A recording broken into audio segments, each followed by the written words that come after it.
Education advocates say school districts might raise your property taxes to offset federal tax cuts. KRCG 13's Garrett Bergquist joins us in the studio tonight to tell us how the two are related. Garrett?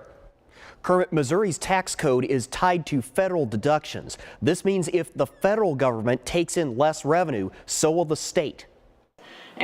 Former state lawmaker Jeanette Mott Oxford says Missouri could lose up to $900 million in general revenue. Some of our state law features are linked to federal law features, so if they increase their standard deduction, that makes ours automatically go up right now. Educators say at least some of that money would come out of the K-12 budget. The Missouri NEA's Otto Fajan says school districts would have few options if they lose funding. Do we raise class size? Do we reduce services? Or the only good alternative may be, let's go to our voters once again and see if they're willing to do the work that the legislature ought to be doing but isn't, and make sure that there's enough money to have a good quality school system for our community. The Missouri Chamber of Commerce says those fears are overblown. We need to see what the final version is and what the impacts are on property tax rates and just investment in the state of Missouri.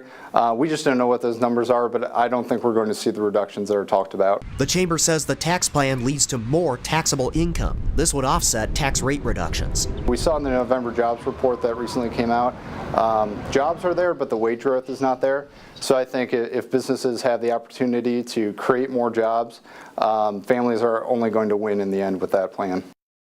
Republican State Senator Bill Eigel has filed legislation that would separate the state and federal income tax deductions. This would mean Missouri's tax code would no longer be tied to its federal counterpart. Garrett, how much school funding comes from the state and federal governments? Well, it depends on the district. The Missouri NEA says on average the feds cover about 10% of Missouri's education spending. Another 30% comes from the state. The NEA's Otto Fajan says lower income school districts need more outside funding because their property values are lower. All right, we'll keep track. Thank you, Garrett.